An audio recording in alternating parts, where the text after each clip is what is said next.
With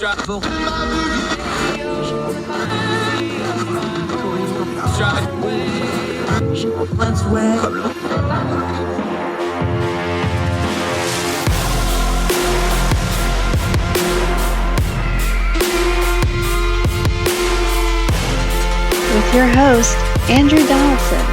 This is Herschel. Welcome back to Herschel. Okay, one of my very favorite people to talk to. He's been here frequently, although it's been way too long, buddy. You've been too busy up there in the not yet Great White North, but give it a couple of weeks. You're not too far from snow, I don't figure. He's up in the Minneapolis, St. Paul area. Great writer, ordinary-times.com, and his own writing at Medium, and his podcast, which we'll talk about in a minute. Dennis Saunders, how are you, sir? Great to see you again. I am doing well, and probably it will be next week when it's the Great White North. You never know here in Minnesota. Yeah, I was just talking to one of our friends out in Colorado, and they're like, you get 4 distinct seasons, but they come without warning. Same thing up there. It's like, it's 70, it's snowing. There's not a whole lot of transitional time, is there, up there? No, there is not. There is summer, and then, a week of fall, and then 6 months of winter. So, yeah, this is Narnia, pretty much, without the Christmas. Well, at least you got nice lampposts, which I do know Minneapolis has. We've got a mess on our hands, my friend. Let's talk about it. You were tweeting about the Herschel Walker thing. Hypocritical politicians are not new. I would say that's more the norm than the exception. So I don't think that's actually the story here. No. I think the story here is the intersecting lines, the cross streams, if you will, of how people are reacting to the hypocrisy. Mm-hmm. I don't want to debate the whole thing because it rehashes a lot, but the base level of it is none of this is new. If you Googled Herschel Walker, most of this information, even though we didn't have some of the specifics, this was all already out there. So the people that are thinking, well, this is going to, I don't think this actually changes this race all that much. I think it may change it a few points, and this is probably going to be a couple points race, so that may be enough. But this idea that the GOP is currently constituted after years of Trump is going to just abandon him because of this. We've already seen evidence. I don't think that's actually going to happen. How do you want to approach this? Because I thought you had a pretty strong line online, and I don't think you're wrong, although I would narrow it down. I don't think it's all Republicans or all conservatives or everybody on the right. But this is a good test case here is like, do you have a political party? Do you have an ideology? Or do you have a brand that you're going to protect at all costs? Yeah, and I think what has happened with the GOP over the years is that the things that make up a political party, kind of the selecting of candidates, even the kind of the vetting, the whole how you handle candidates, even dismissing them, the power is gone. I think a lot of that has been steadily being eroded, and that even happened, I think, before Trump came on the scene. And I think that's actually why you see the rise of Trump. And at the same time, I think there's also this really rise in identity within the body politic, I think, as a whole, where who we are as Republicans and as Democrats we're just kind of bound up in that, so that it now becomes who we are and becomes our kind of our brand, our identity. And when it comes to people like Herschel Walker, since we no longer have that kind of party discipline anymore, but we have this kind of brand, that identity that we want to protect, and tribalism, basically what it boils down to is that how a candidate acts no longer matters. What matters is that they're on our side and they will vote our way. And, who cares if, our candidate who says that they want to ban abortion now actually also obviously paid for an abortion many years ago and doesn't seem to be bothered by it. So, I mean, I think that's where we are right now. And I think you see that among the Democrats to some extent as well, but it's far, far more pronounced with the Republicans. Let's back up for a second because I want to put a little context on this. There's a theme that runs through these stories every time we have them. Let's go back to the Obama administration. Remember the Treasury Secretary when he was the appointee and we found out all the stuff about him, and the line was, well, we have to have him for the good of the country. We got to have this guy. The line for Clinton, well, it's okay that he lied because he's the president. Look at all the wonderful things he's doing. The folks that supported Trump. Well, he's fighting all the right enemies. So you can pick anybody of any party Yes. going back as far as you want to go. You can go back to the Jefferson Madison crap. It's the same thing as, well, my vision's good for the country, and that stuff got really ugly in the press. It's always the same story of, well, the rationalization is, well, it doesn't matter X, Y, and Z because we really got to have this person. We're talking about Herschel Walker, who in and of himself is a celebrity candidate for the U.S. Senate. He doesn't have any qualifications whatsoever for the job. He doesn't know how to do the job. It's strictly a celebrity candidate. And go ahead and miss me, because if the Democrats put up a celebrity candidate, I'll say the same thing about that. He's going against a sitting U.S. senator who, good, bad, or indifferent, if you don't like it, he at least has a track record in the U.S. Senate, a very pronounced progressive. That's who he is. That's the background he came through. You judge those two records. You have a celebrity candidate and you have a very traditional progressive incumbent candidate. That's this race. So even if you're going to go to, well, we got to have this guy no matter his record, I don't find that one bit compelling here, because I don't think he's really qualified for the office anyway. So now you're into, well, he's the lesser of two evil. You see where this is just becoming a swirling thing. Yep. It seems like we're doing it with every single freaking candidate that comes out that's on the fringes like this. Yeah, and I think it's also important to note that, Raphael Warnock has his own issues.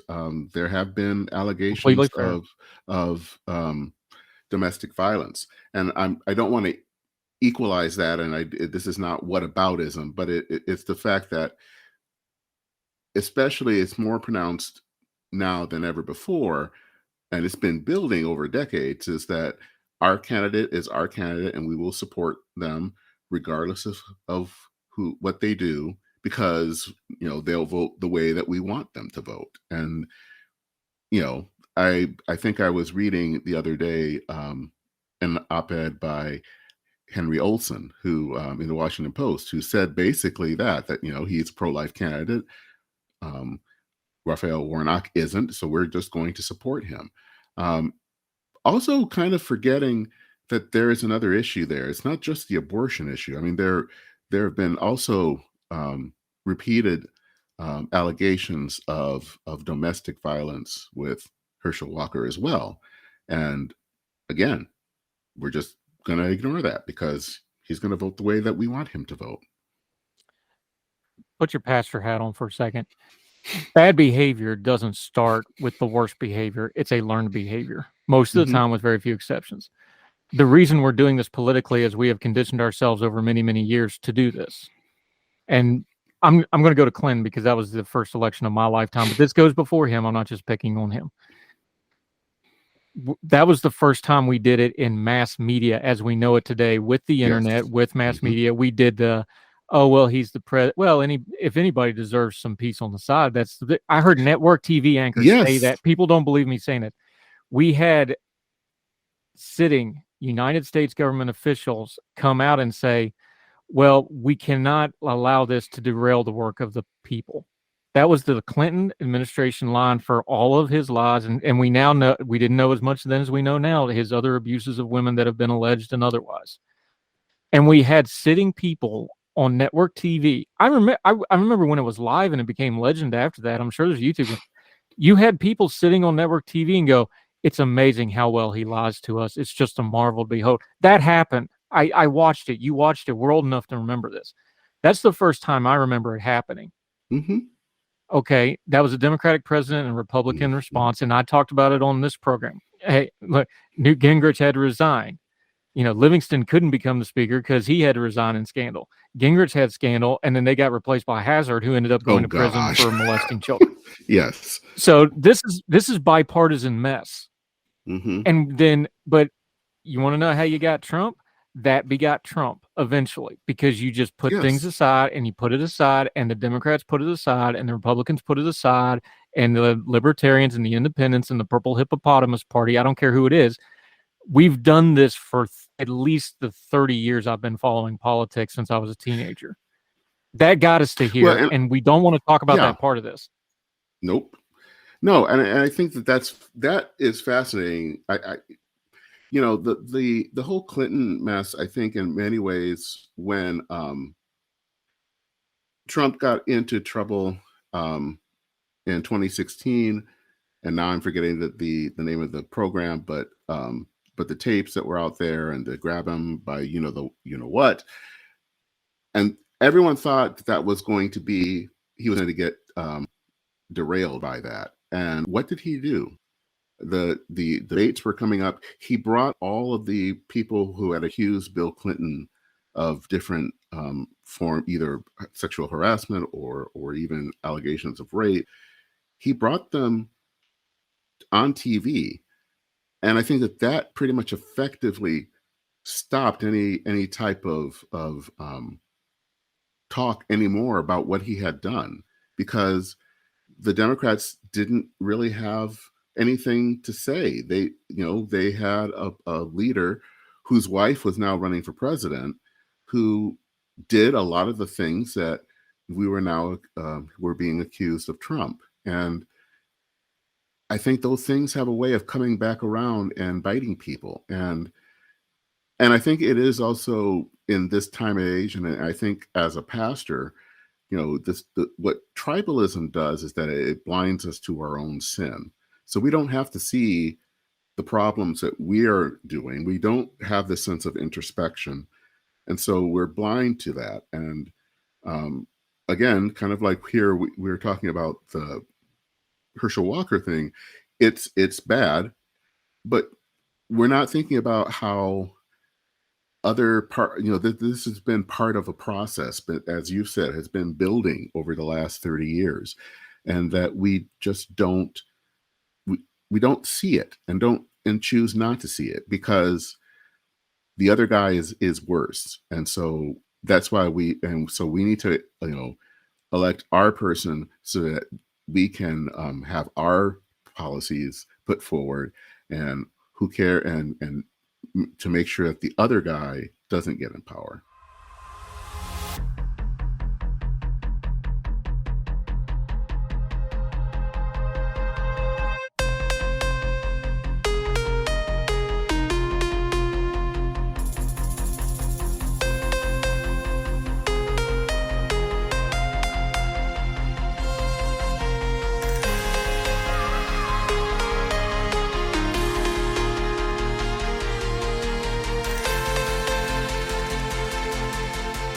The other guy, Dennis Saunders, joining us. The other person not getting in power is part of the problem here too, because we got some pretty amazing audio this week of one person in particular just saying, "Well, I don't care, just win the Senate." Well, hold on. The Republicans had the Senate just 2 years ago. Mm-hmm. They may lose it, they may gain it. It may be another split Senate for the next 2 years. The Senate is in the last 15 years or so. It's never more than a 2 or 3 cycle thing. The Senate switches hands. Why do we just stop for a second and go, wait a minute, why are you trading all this goodwill and your integrity and all this for this temporary thing that we already know historically you're not going to have for very long? And then when you get it, frankly, Republican Party, you did precious little with it when you had all 3 branches of government. You didn't, even by your own standards, you didn't do very much with it. We're always told, most important election of our lifetime, if we just win the House, if we just win the Senate, both parties do this, especially the right, though. If you just win the Senate, if you just win the House, if you just get this governorship, how long are we going to dangle that carrot before people start taking some stock and go, wait a minute, this is just a perpetual thing? Because I'm on like my 9th or 10th most forced election of our lifetimes, right? At least you're on more than that. I don't have anything pithy to say here. I'm frustrated. I don't understand why people can't see past their noses on this stuff. It's the age that we live in. We're just incredibly tribal, and all that matters is our tribe. And it doesn't even matter how long we have the House or the presidency or the governorship or the dog catcher or whatever. What matters is having it. That's the point. It doesn't even matter anymore about governing. We don't really care about trying to be to govern and to try to lead a nation of 330 million people. It's really about the prize, and that is all that matters. And I don't know how that changes. I really don't. Like you, I'm frustrated. am someone that is fascinated by politics, but I also want politics to do something, to aspire to more, to try to solve some of the problems that we face as a nation and as a world. And but you can't have that if all that you're doing is trying to um, just grab the presidency or the Senate seat or whatever, just as a trophy. And that's kind of where we are right now. And I'm really at a loss anymore as to how we get out of that. Yeah, Dennis Saunders joining us. He's got a couple different things going, like the Church and Maine podcast. I wonder with our politics, with everything being personality driven, let's be honest, the parties are now secondary to the personalities. That's the real problem here. I don't know how you ever fix a identity thing with a political solution. In other words, I think part of what's going on is we keep wanting to use the political parties to fix something cultural, and the political parties keep pitching culture to try to fix the politics, and never the twain will meet except in fundraising. Those are two tracks that sometimes they intersect. That's true, but most of the time they don't. And the thing is, you can keep that lie going for a very, very long time before they hit an intersection where it has to hit because something really big culturally or politically happens, a disaster happens, a crisis happens. Is that too cynical of a way of viewing this? Because I feel like that's kind of how this happens, is you just see that other train on the parallel track and you're just assuming they're never going to collide with each other. That seems to be kind of where we're at with some of this. It is. And I'd go even farther to say what's happened is that politics has become a religion, and it's kind of become the worst aspects of religion, in that we are so kind of bound up by who we are, whether that's liberal or conservative, that we can't. It makes us kind of see the other side not simply as someone that's we disagree with, but as the enemy, and that enemy has to be defeated. And so when you're kind of looking that way, I think it allows you to excuse a lot. And I think that's kind of where we're at. Dennis Saunders joining us. Let's just go there with that, though. We know historically all kinds of bad stuff happens under the guise of God wills it. You know, the old Deuce Vault from the Crusades on. Mm-hmm. God's a really bad excuse to do a lot of really bad human things. We know this is historically true. We're seeing it in the American church, and there's just no way around it. People get mad talking about this, but look, you're more of a mainline, you're more progressive, and I don't mean politically, I mean theologically. You're more progressive than I am. I'm more traditional, what people call evangelical, although I hate that term, and we'll debate that some other time. I think I come from a bit of a different tradition, but I'm way more conservative Baptist than you are. Here's where I know we agree, because we talk about it so much. When you start substituting theology and politics together, I don't even know where to start with it even more, even though I've studied theology for 20 years, both academically and just because I really like it. But either your God is an omnipotent God that knows what's going on, or he's not. And if you're saying, well, I need to do this to win this election for God, that's not compatible with that. I hate to be that simple about this, but it really is that simple. When your church starts telling you have to do this, this, and this for God politically, number one is I don't think you're honoring God. Number two is I think you're fooling yourself and giving yourself too much of power that isn't yours in the first place to go do things that really isn't in your purview to start with. That's really Reader's Digest. That's really basic. I know people can pick that apart, but I'm tired of all the ethereal arguments on this. When you get down to the core of it, that's what it is. It's you have to do what I said to do because this is, and we just tack God in front of whatever X, Y, and Z is. That is extremely unhealthy for a church. It's unhealthy for it'd be unhealthy for an Elks organization. It's really unhealthy for a democratic republic that is pluralistic, that is rapidly diversifying, and that, let's call it what it is, that is losing any interest whatsoever in what Christian churches have to say about much of anything with the way they're conducting themselves. And I've got data to back all of that up. But what do you think? No, I agree. I think that churches, especially I would say in the last 30, 40 years, we've done a bad job of being, I think, a good type of Christian witness.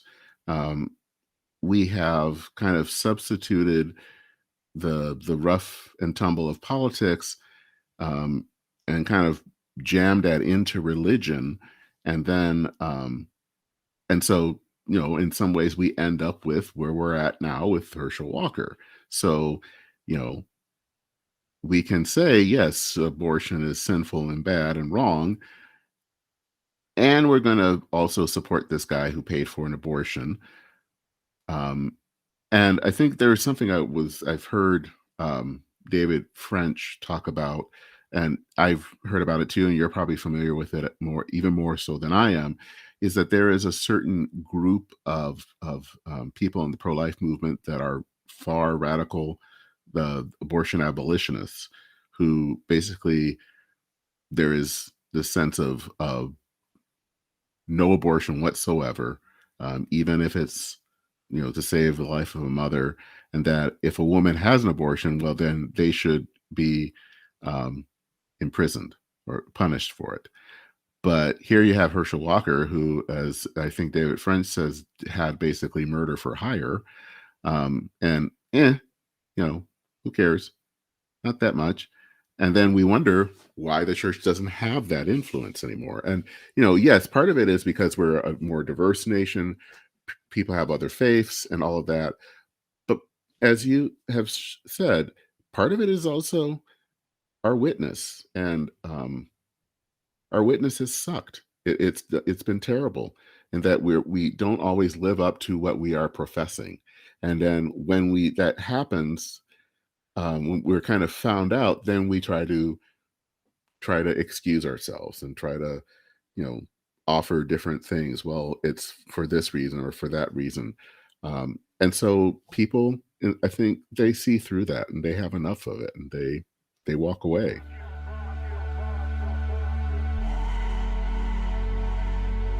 Now let me see you go off like a bomb.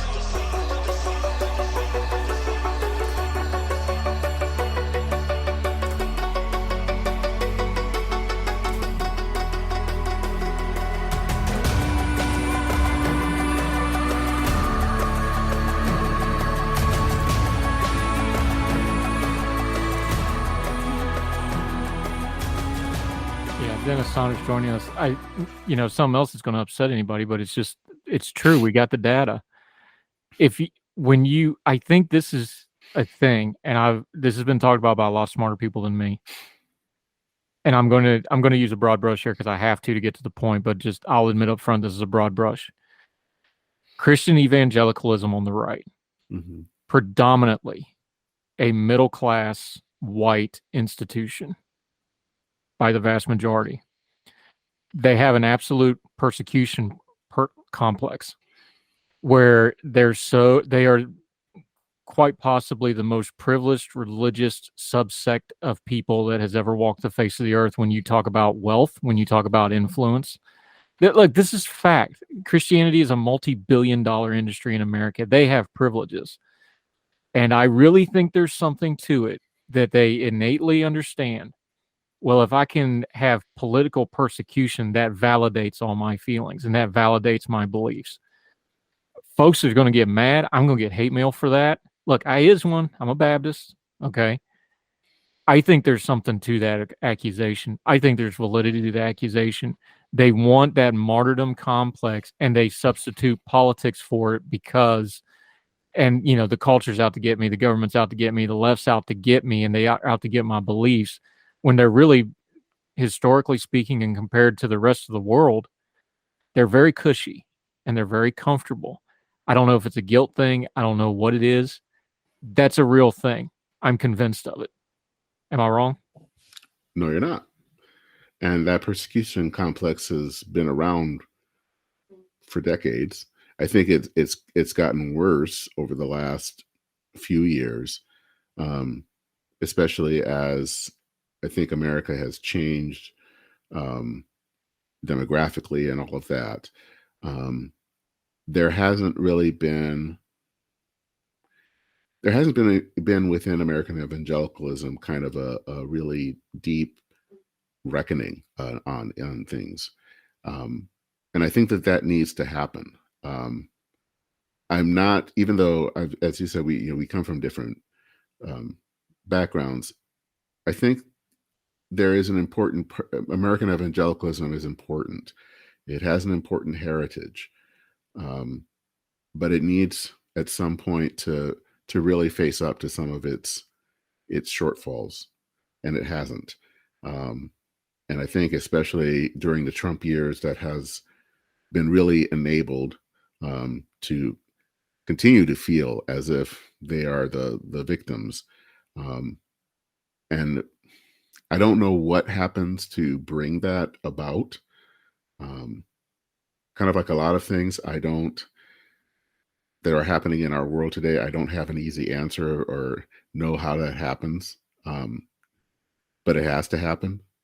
And, I think both the religious and the political issues that we've been talking about, it almost feels like there has to be some type of outside crisis, a kind of the mother of all come to Jesus moments for that to happen. And I don't know when that will happen or how that will happen, but it seems like that's really the only way that something is going to change. Yeah, Dennis Saunders joining us. I think this is where you start having problems within the church. Again, folks, this is grown folk talk. So if it's rough, maybe this episode ain't for you. We're just going to be real about a few things here. This is how you get the mess you're having with the Southern Baptist Convention right now. Exactly. It's because we do not want to discuss our churches as power structures.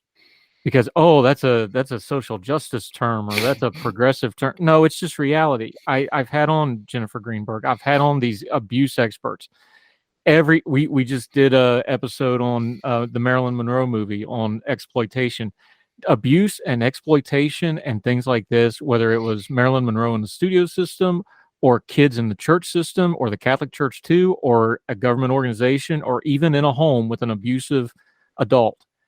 It's always a power structure problem. And we have just absolutely refused to look at our churches as power structures because, especially in evangelical conservative Christianity, we put so much power on the pastors and on the superstars and on the televangelists that they become their own little power structures, and there's no accountability anymore, which number one isn't biblical, and I don't want to bore people to death, but that's completely against anything. You don't have a Bible verse for doing that. Sorry, you don't. I've heard them all. Okay. I've been to the Sword of the Lord conference. Just miss me with that. If you do not have accountability, if you do, this will preach. I've got a God in the Bible I read that says, test me. Mm-hmm. He's not afraid of accountability. If any human being holds up religion and says, no, we're not accountable, that's the biggest red flag of red flags. And yet folks still flock to these people. And that's when you get abuse, and that's when you get damage, and that's when you get people so far off the map that people really seriously get hurt. Mm-hmm. Yeah, the interesting thing especially about the Southern Baptists, especially, is that because of their size, they have had a lot of influence in the culture.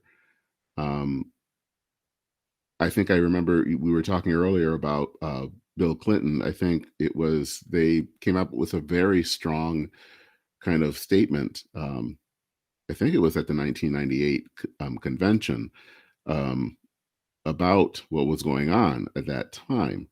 So, I mean, they have influence, and yet they also did, at the same time, did damage to their witness because they had a lot of pastors and other leaders and male leaders that were abusive, and they pretty much hid them and hid what was going on. And I think were very just horrible towards people who had been abused, in many cases, mostly women, which then brings up another issue about the role of gender. And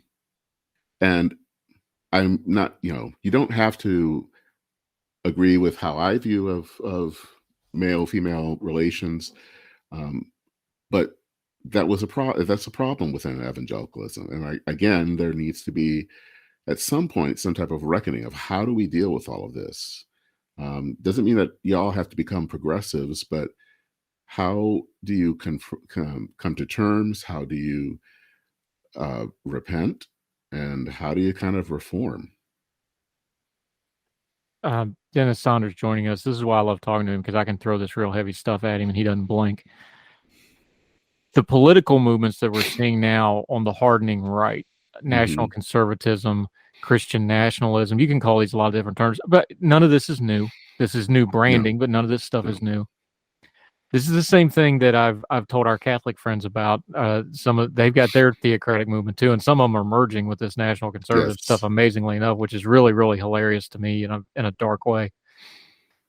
I don't buy you as a political movement when you can't even get your pews full on Sunday. I mean, you're telling me that you're going to have this great Christian national awakening. You can't even fill churches up, man, but you're going to have a political movement of it. So that tells me two things. One is you're not serious about it, because you would build your church first and then try to make it into a movement, if that was accurate. Number two, that also tells me that you know well and good the limits of your movement. And somebody said it on Twitter, and I would cite it, but they're like, if your movement starts with a conference, it's not a movement, it's a business model. I don't want to overplay, because I think people are losing their minds a little bit about how dangerous this is, because I don't think they're going to be more than a niche. I don't think they're going to be any bigger than what they really are. But I do think it's important to point it out. It's like, look, yes, America has a Christian tradition. Yes, we have In God We Trust on our money, but it's more complicated than that. And if you're going to have religious freedom, you have to give people some breathing room underneath that. And when you go to this Christian nationalism stuff, you're not only not giving people breathing room, but you're actively chasing down people's rights and freedoms, because those two things are just not compatible in the United States of America that's pluralistic. And it's going to hurt people that really do have faith. And that's the piece they don't understand, because they don't care, because it's about power, not about faith. Well, that's the thing. It's not for a lot of these movements, Christian nationalism or anything, it's about power. It isn't about trying to fill up the pews. It's really about trying to control the levers of power. And in some ways, I don't see this any more different than kind of what's going on in Russia. If you talk about the Russian Orthodox Church and Patriarch Kirill, same thing, very much that kind of power grab. It's not about the church or trying to be Christ-like, to living out how Christ lived. It's about gaining the control of power, but we'll just sprinkle a little religious fairy dust on it and it'll make it all right. Yeah, I've gotten my first death threats in quite a long time, because I wrote a piece that literally said, Patriarch Kirill can go to hell, because he was bringing back plenary indulgences for anybody that would go fight in Ukraine, which is just, I never thought I'd see that in my lifetime. But the bots got after me about that, but whatever, even crippled, pack a lunch, bring a bunch of friends, you're going to need it. That's the extreme example is what Kirill's doing, where he's saying, well, if you go off and fight, then your sins are forgiven, you go to heaven. Real crusader type stuff that we should not be seeing in the year of our Lord 2022. No, that's the extreme. But like the hypocrisy thing we started out talking about, that didn't happen overnight either. The Russian, that particular, I don't want to say all of them, because there's also descending parts of the Russian Orthodox Church that fought this stuff. The official Russian Orthodox Church has been corrupt for decades, going all the way back through the Soviet Union. This isn't a new thing. They got there by steps. The old Rich Mullins song, sometimes by steps. It applies to this too. That's why we need to talk about things like churches getting overtly political, and I don't care which way, because progressive churches have the same problem. They get all ate up on the politics, and they lose their ministry. This is why you got to start it and nip it in the bud, the Barney Fife theology. You got to nip it in the bud, because the Patriarch Kirills of the world didn't start out that way. They started out with, well, this guy's got to be in power so we can be in power. And you end up there. So, we probably won't see that in America in our lifetimes. Hopefully, who knows the way this is going. But that's why I think we do need to talk about this. It's culture and politics, because it's a ball of yarn that is not, you can't separate it anymore. And religion is more than one of those strands of yarn in that ball now. And I don't think it's healthy for us to pretend otherwise anymore, especially people that do take their faith serious. Look, I'm a pitiful Christian. I'm a C- at best Christian. That's on my good days. I don't preach at people because I'm very well aware of my own failings and my own sin, and I just don't, you can call me a hypocrite in a big hurry, and it's all true when it comes to faith because I'm not good at it. I fail. But if you care at all about faith, if you care at all about religious freedom, if you care at all about your country, daggone, we better start talking about this in an adult fashion in some form. I think some conflict would actually be healthy here, because right now everybody's just kind of doing it by osmosis and inertia, and that's why where are we at? It's funny that you brought up Rich Mullins. He was actually probably in my more evangelical days. I really, and I still do, loved his music. There's a video that's been going around, and I don't know when it was from. I think maybe from the early to mid 90s, so it was just before his death. He was someone that challenged the evangelical culture of his day. But he not only challenged it, he actually lived it out. Money that he got, he actually had an accountant make sure that he got paid basically what was the, I guess, ongoing average wage for someone, and everything else was given away. He spent, I think, the last few years of his life working among the Navajo to teach music. He spoke out against kind of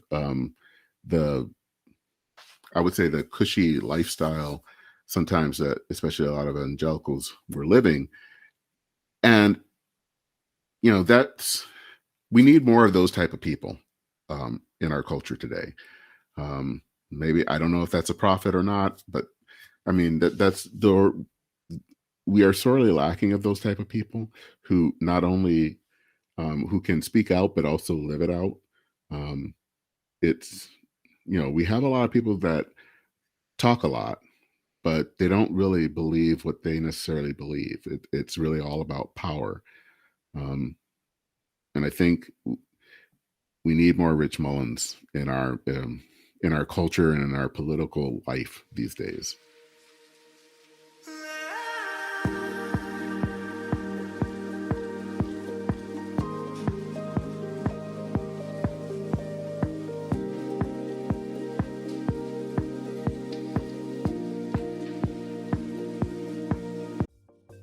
Folks, if you've listened to the Heard Tell program, you've heard our friend Gabriella Hoffman, but you need to make sure you're checking out her podcast, District of Conservation. It's a podcast exploring the nuances of true conservation efforts from DC and beyond. From topic discussions to exclusive interviews with conservation and energy newsmakers, Gabriella keeps listeners appraised of the latest news stories while elevating important voices.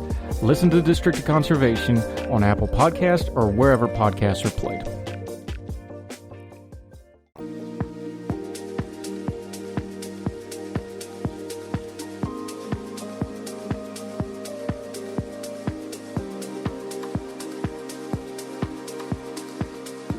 I think Dennis Saunders joining us.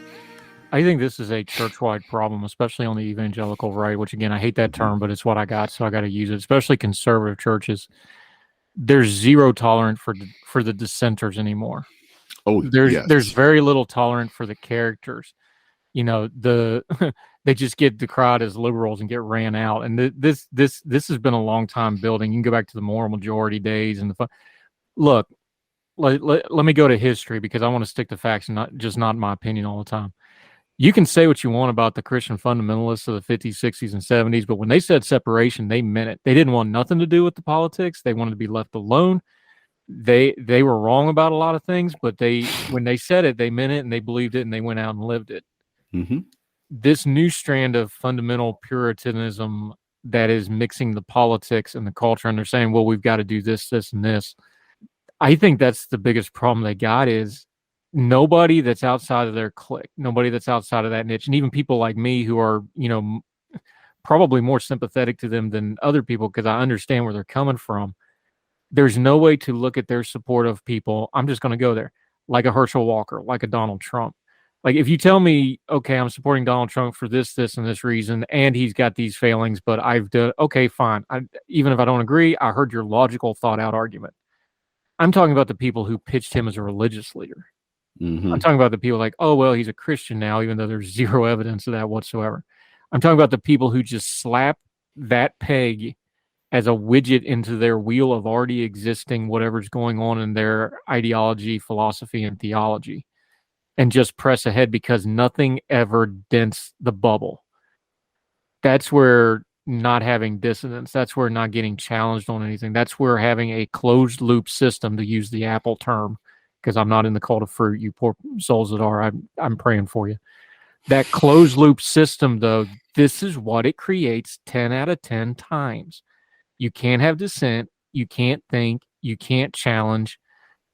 That's not democratic. It's not healthy. And I could argue pretty successfully that's not really biblical either, which is full of people being challenged and God himself saying, go ahead and challenge me. It's okay because I can handle it because God.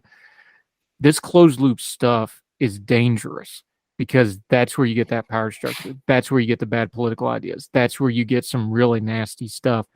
And all that stuff starts with being a little bit of tolerant of the long-haired hippies saying, well, why don't we just feed people and not worry about the rest of it? I don't agree with them, but you hear that opinion because it'll push you a little bit. Or, hey, let's debate what this verse really means, or let's debate the ratio between doing things internally for studying and doing things outwardly in the community. Because no, you can't just be a food bank either, because now you're not a church either, you're a food bank. But we're not having any of those conversations, it seems like. No, we're not. I think, kind of going back to that the GOP isn't a political party anymore, is that I think when political parties usually have some give for difference, that we're not all going to have the same opinion on the same issue all the time. There might be people in a certain part of the country that are, have more room or tolerance for gun, let's say for gun restrictions than other parts of the country. And there used to be that sense of tolerance and give. And again, when political parties, and this is all on both sides, when they become identities, then you can't have dissent, because if there's dissent, then that challenges the identity and it challenges who you are. I mean, I think that's, the Democrats years ago, there used to be a healthy amount of pro-life Democrats. When I hail from Michigan, and Dale Kildee was the person that represented my part of the state. He was a longtime pro-life Democrat. You don't have that anymore. There is no room in the Democratic Party for dissent on that issue. And again, when parties basically are identities, this is what you end up with, and it's building towards something that's not good for the country.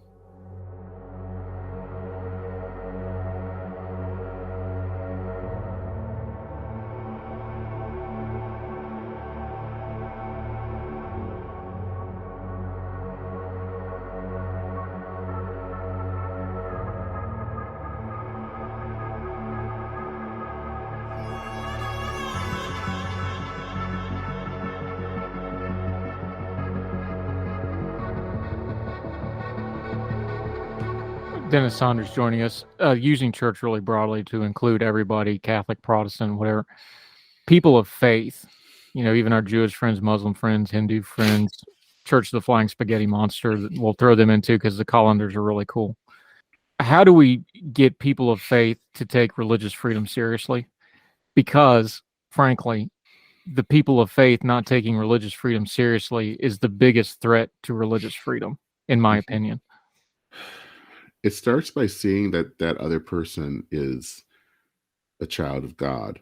It starts by seeing them from your faith as someone that is created and by God and is deserving of respect and of freedoms that you have.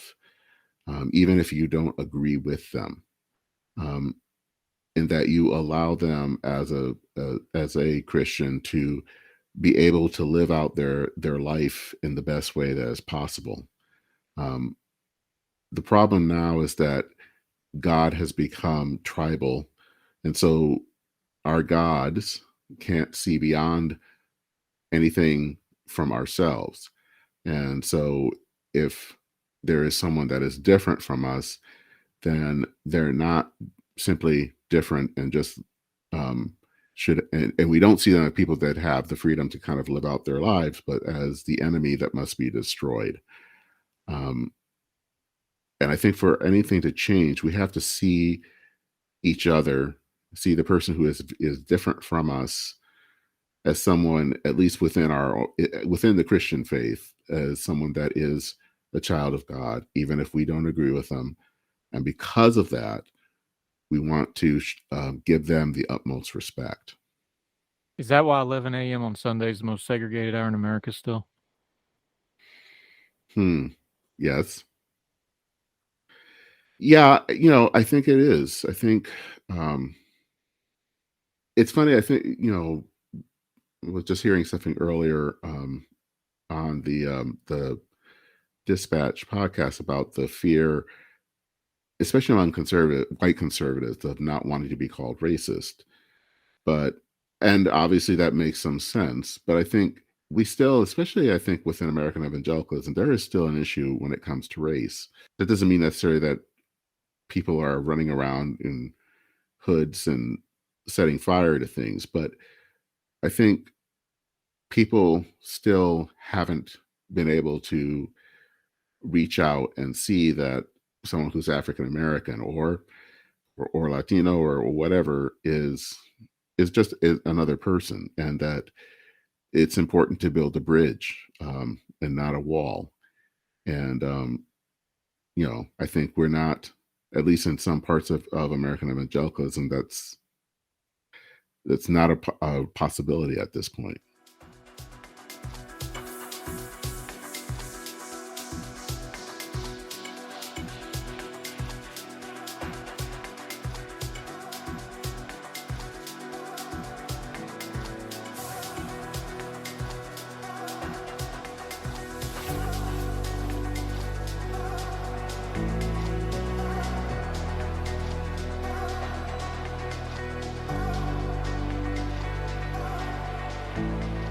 And that'll do it for Heard Tell. Did it a little different today, but that's important. Look, that's the grown folk way of doing these cultural stories, these political stories, these breaking news stories. It's what we're always going to try to do here.